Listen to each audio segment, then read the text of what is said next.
Good morning class fifth. अब आपका first terminal examination शुरू होने जा रहा है, कुछ ही समय बचा है। इसके लिए हम आपको स्कीम और आपका सिलेबस क्या क्या आएगा वो चीज देंगे, आज या कल में दे देंगे। लेकिन सबसे पहले आपको कुछ शर्तें और मंजूर करने पड़ेंगी हमारी तरफ से। वो शर्त क्या है? पहले तो आप अपने क्लास फिफ्थ का अटेंडेंस रजिस्टर में नाम अंकित करा दीजिए, नाम लिखवा दीजिए। यहाँ स्कूल में आइए और कहिए मेरा मैं फिफ्थ क्लास में आ गया, मेरा फिफ्थ क्लास में नाम लिखा जाए। दूसरा क्या करना है? फोर्थ क्लास का जो आपको रिजल्ट है, प्रोग्रेस कार्ड जो आपका बना था, वो आप अपना ले जाइए। बस अब उसके लिए आपको ये काम करना पड़ेगा, आपको पिछले सत्र जो फोर्थ क्लास में पढ़े थे वो फीस आपको कंप्लीट करना पड़ेगी मार्च तक की। फिर आगे सत्र की वो आप जानते हैं किस हिसाब से चलती है, वो चलेगी वो अलग है।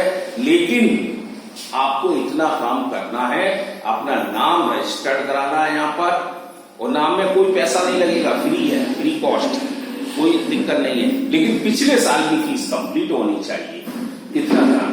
दूसरी बात, आपको बुकें, अगर बुक नहीं लेंगे, नहीं ली है, जिसने ली है तो कोई अच्छी बात है, नहीं ली है तो ये एक्सरसाइज कैसे करेंगे?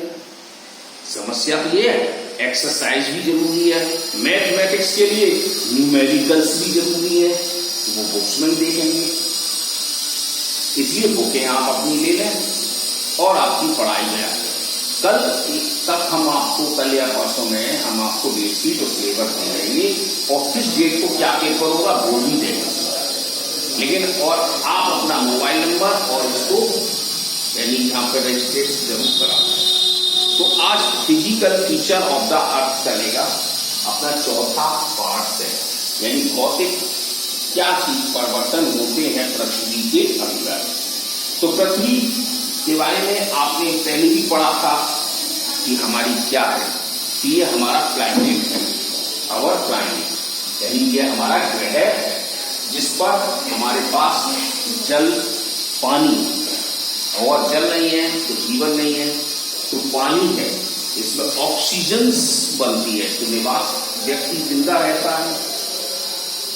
तो यहां पर हम पढ़ते हैं अर्थ was formed about 4 to 5 billion year ago, यानी हमारी पृथ्वी का उद्भव या जन्म 4 से 5 बिलियन साल पहले हुआ होगा। At the beginning of the earth was very different from what is now, यानी कि आज से पहले 4 या 5 मिलियन वर्ष पहले हमारी पृथ्वी बिल्कुल अलग होगी, हमारे जैसा अब हमें दिखाई देती है उससे अलग। क्यों? देयर वाज नो एटमॉस्फियर, ना तो वहां कोई वायुमंडल हो सकता है, ना नो वाटर बॉडीज, ना पानी हो सकता, वाटर बॉडीज थी on the surface of the, पृथ्वी सतह पर। कब? 4-5 मिलियन वर्ष पहले। अब हम देखते हैं इसमें पृथ्वी का कैसे कैसे विकास होता है। तो according to theories of geology, हम जियोलॉजी के अंतर्गत में, जीव विज्ञान के अंतर्गत में पढ़ते हैं। द प्रेजेंट डे, जो वर्तमान का दिन है, वो कॉन्टिनेंट्स यानी हमारे महाद्वीपों से मिला है, एंड ओशियंस, महासागरों से। अब आप देखते हैं word format due to the fragmentation of a huge simple mass of land.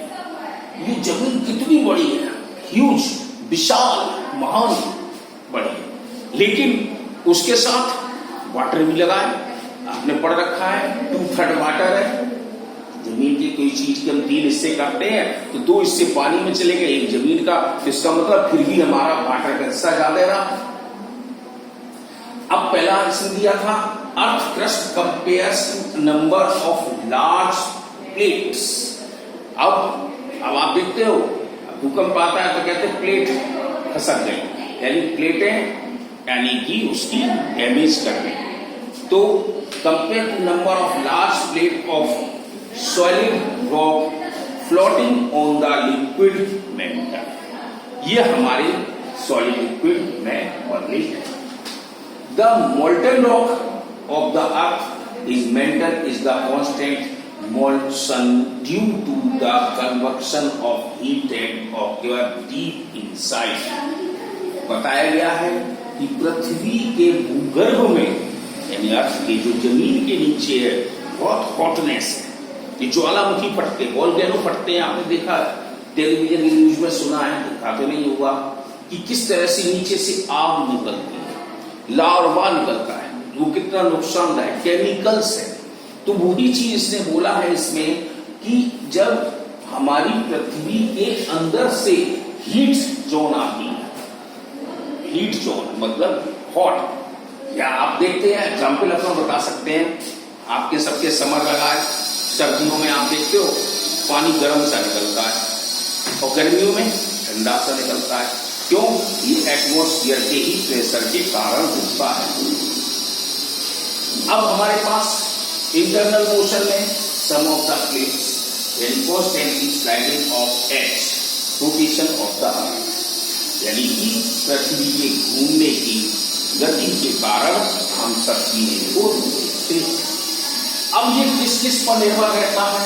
तो पहले land form of the earth, पृथ्वी के जमीन के हिस्से कौन से होते हैं वो बताएं। तो उसने बताया पहले mountain, plateau, valley and plains, desert, peninsula और आइसलैंड, ये हमारे पृथ्वी के लैंड फॉर्म है। अगर वाटर बॉडीज में जाते हैं, पृथ्वी के पानी के हिस्से में जाते हैं, तो रिवर, लेक, सी। अब सी से ये समुद्र है। अब सोच रहे हैं आपने ओशियन क्यों नहीं लिखा? तो छोटे छोटे समुद्र भी हमारे बड़े ओशियन के रूप में बन जाते हैं। जैसे आप देखते हैं शहर का पानी छोटी सी नाली से बड़ी नाली में गया, बड़ी नाली से नदी में गया, नदी से पानी हो जाके समुद्र में गया और समुद्र का पानी फिर इकट्ठा होके बड़ा ओशियन को बनाया। तो मेन फैक्टर तो हमारे पास ये रिवर, लेक, सी आते हैं। अब तो हम लैंडफॉर्म में चलते हैं। माउंटेन में, माउंटेन क्या है? पर्वत श्रृंखला। Mountains are often joined together in a line. जब पर्वतों को हम सीधे सीधे एक लाइन में जोड़ देते हैं तो it is non in mountain range, ये पर्वतों की श्रृंखलाएं बन जाती हैं। इसमें क्या है? The largest mountain range is the Himalaya. ये तो आपको मालूम होनी चाहिए, वर्ल्ड में सबसे ज्यादा यानी माउंटेन रेंज हमारी हिमालय पर ही पाई गई है। इस पर एक और इसकी चोटी है माउंट एवरेस्ट, जिसकी ऊंचाई 8,848 मीटर अबव है। लेकिन आपकी बुक में एक और चीज दी है, एक गलत लिखा है। K2 जो है, K2 कंचनजंगा जो है, उसकी भी यही ऊंचाई दे दी है। ये गलत है, गलत छपा है, उसकी थोड़ी सी कम है। सेकंड हाईएस्ट हम मान सकते हैं उसको। अब आपके लिखा है इसने कि the top most part of the mountain is called peak. अब जो पर्वतों का ऊपर का श्रृंखला होती है वो पीक बोली जाती, चोटी बोली जाती है। जैसे आप वैष्णो देवी गए हैं, पूर्णा गिर गए, तो पर्वतों पर चढ़ते जाते हो, ऊपर टॉप पे बिल्कुल पहुंच जाते हैं। तो वैष्णो देवी में इतना नहीं, लेकिन पूर्णा गिर के बिल्कुल टॉप पर ही आपको मिल जाएगा। तो highest peak mountain Everest is, highest peak हमारी माउंट एवरेस्ट आ गई, तो 8,848 मीटर्स है। ये तो आपको मैं अभी बता चुका था। अब दूसरा फॉर्म आता है प्लेट्यू। प्लेट्यू क्या था? प्लेट्यू में भी देखें कि plateau is a flat tableland which rises abruptly from the surrounding areas। ये दो जो पहाड़ होते हैं उनकी जो बीच की जगह आती है वो हमारी प्लेट्यू के रूप में बोली जाती है। लिखा भी ऐसे, इसमें नदियों का भी निवास होता है। जैसे बर्फ से पानी हिमालय से पिघली और पानी आया तो उसी प्लेट्यू से होता हुआ निकल जाता है। तीसरा है वैली एंड प्लेन। अब वैली क्या है और प्लेन क्या है? तो the low area between the hills, अब पहाड़ का जो सबसे छोटा हिस्सा नीचे का वो वैली बोला जाता है। और प्लेन क्या है? प्लेन जैसे हम लोग यहाँ रहते हैं, प्लेन एरिया हो गया, समतल area. Plain are large stretch of almost flat land, ये हमेशा फ्लैट लैंड ही बोलेंगे। तीसरा चौथा पॉइंट डेजर्ट, रेगिस्तान। रेगिस्तान में क्या होता है आप ये भी जानते हैं। A desert is a large area of land covered with sand, जो सबसे ज्यादा एरिया मिट्टी से कवर्ड रहता है, सैंड से, वो रेगिस्तान कहलाता है। तो सारा इज द सबसे बड़ा हमारा सहारा जो डेजर्ट है वो सऊदी अरब में वो सबसे बड़ा डेजर्ट है। और ये हॉट डेजर्ट भी है, ऐसी बात नहीं है, और गर्म ठंडे भी होते हैं, कोल्ड डेजर्ट जैसे गोबी डेजर्ट। अब गोबी का नाम नहीं सुना, ये किताब पढ़ोगे मिल जाएगा कहीं। अब आता है पेनिनसुला। पेनिनसुले के बारे में बात चलती है। तो ये peninsula is an extension of land into a sea और ओशियन, ये समुद्र में और बड़े बड़े महासागरों में बनाती है। ये कैसे होता है ये भी हम आपको बता दें। नदी, कभी आपने देखा होगा कि पानी चल रहा है नदी में, फिर बाढ़ आई तो पानी दूसरी तरफ चला गया और बीच का ये टापू सा बन गया, तो ये पेनिनसुला। या जैसे कि दूसरी नदी इसमें समुद्र में मिली आके और एक जगह छोड़ गई, वो पेनिनसुला में आ गई। तीसरा है आइलैंड, हमारा जो द्वीप समूह है जिसके चारों तरफ वाटर होता है और बीच में टापू बना होता है। जैसे an island is a piece of land surrounded by water of all side, यानी आइलैंड का क्या हुआ? वह जगह, वह जमीन का टुकड़ा जिसके चारों तरफ पानी घिरा रहता है। अब हमारा क्या है वाटर बॉडीज में। वाटर बॉडी में रिवर, रिवर क्या है?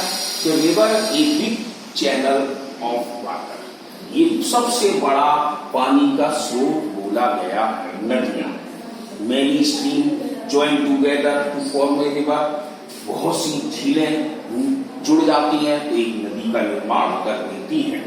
तो the point the where start is called source, जब नदी जहां से स्टार्ट होती है वहां से उसको सोर्स का नाम रखा गया, और जहां एंड होती है वो उसका माउथ बोला जाता है। अब दूसरा लेक्स, लेक क्या है? ए lake is a water body, ये भी वाटर बॉडी है, वो सराउंडेड बाय लैंड। अब इसके चारों तरफ क्या होती है? जमीन होती है। जैसे तालाब, एक पॉन्ड देखते हो तो चारों तरफ जमीन गिरी है और बीच में बना हुआ, वो लेक झील हुई।